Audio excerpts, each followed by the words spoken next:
अस्सलाम वालेकुम। वालेकुम अस्सलाम। उस्ताद वो कपड़ा घणे किलो ॾियो था? कपड़ा किलो किलो हिसाब थोड़ी मिलदा भा मिठा। त ही छा मिलंदो आहे? मीटर हिसाब मिलदा न दा, मीटर जे अच्छा, हिसाब मीटर जो हिसाब आहे? ये कपड़ो मीटर हिसाब मिलदा। चलो पोइ ईअं कयो, 2 दर्जन पैक कयो। अड्डा थोड़ी न भा मिठा, अकेला वठे तो पे तू। हे कपड़ो आ जानी मीटर हिसाब मिलदो। हाँ चलो मीटर जो हिसाब। जी जी मीटर हिसाब आ भा मिठा। चलो थोरो चलो ॻाल्हि खे घणे सम्झ न। घणे भला मीटर जो? हे मीटर तव्हांखे मिलंदो 220 रुपया मीटर आहे हिकिड़ो कपिड़े जो। अल्लाह अल्लाह करे यार, अल्लाह अल्लाह करे। 220 रुपया मीटर हुते वञूं असांजे इलाइक़े में हिनजो 100 रुपए मीटर मिले तो तू 200 एॾो मथे मुनाफ़ो। 100 रुपयो कट पीस मिलंदो भा मिठा। कट पीस चो टुकड़ा टे वारो उहो तव्हांखे मिलंदो। आहे तो वही कपड़ो न? कपड़ो उहो ई आहे। हे शइ पेवर आहे भा मिठा। तव्हांखे शइ तव्हांखे लाहे ॾेखारियो न। हे शइ तव्हां ॾिसंदव न, हे शइ पेवर आहे। चलो तव्हांखे मिलंदो 100 में मीटर कट पीस मिलंदो तव्हांखे भा। हे शइ आहे कपड़ो अहिड़ो ई कट पीस आहे या छा आहे? हुनखे असां नथा ॾिसूं। असां ॿाहिरि अहिड़ी जट माण्हू भाई, असां ॾिसंदा क़ीमत खे जेकी सस्ती मिले उहा असांजे लाइ सुठी आहे। अरे तव्हांखे रहती पोइ बि 200 रुपए मिलंदो फाइनल। बाक़ी 100 रुपए मीटर आहे न भा मिठा। चलो ठीक, इहो त हलंदे भला। गोश्त घणे किलो हले थो मार्केट में? गोश्त कहिड़ो तव्हांखे खपंदो, मुर्गी वारो या छेले कोई बि वारो? घणे कीमत हूंदी तकरीबन? 500 रुपया। 500 रुपया? हा चलो ठीक आहे, पोइ यार अधु किलो ॾे। मासा कपड़ो आहे भा मिठा।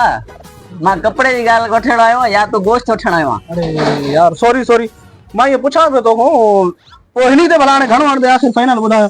चलो हीअं कर 100 रुपया वठिस साईं। हे फाइनल 200 रुपया तव्हां लॻंदो। तव्हां जेतिरा मीटर मौलवी साहब ईअं न कर ॾिसां, अॻिते बि वञणो थी, ईअं न कर। एतिरो फ़ाइदो चङो न आहे। सही एहसास कयो, बिल्कुलु एहसास आहे। असांखे तसली कयो तव्हां। जेतिरा मीटर चयो तव्हांखे कटे ॾियूं, मसलो न आहे। वरी बि फाइनल ॿुधा, आख़िरी ॿुधा। कपिड़ो घणो वठंदो मां? बस 10 रुपया घटि कयूंसि था। बस 10 रुपया कपिड़ो घणो वठंदो मां? जेतिरो वठ 10 रुपया घटि कयूं था। सफ़ा ख़ुशि थी वेंदे। कपिड़ो घणो वठंदो? 10 रुपया घटि कयूंसि था न भा मिठा। 10 रुपया घटि कयूंसि था। घणो? 100 को 10 रुपया घटि? 220 आहे तव्हांखे 20 छॾियमि, वरी 200 को 10 घटि कया थो न। 200 त न आहे तकरीबन। मां हल हीअं कयोसि जी।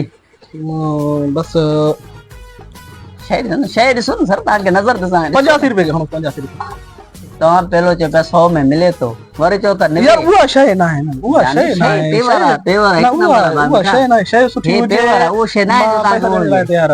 बाक़ी शइ उहा न आहे न यार। न भा मिठा, तव्हांखे वारो नथो खाए त मसलो न। मां पंहिंजी शइ रखंदमि। कपिड़ो घणो वठंदो मां?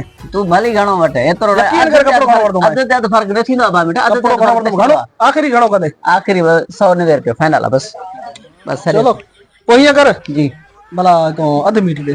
अधु मीटर?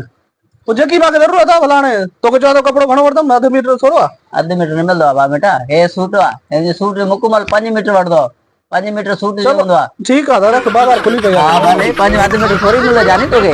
अलाए काथो काथो अचो था यार, तंग करण काथे।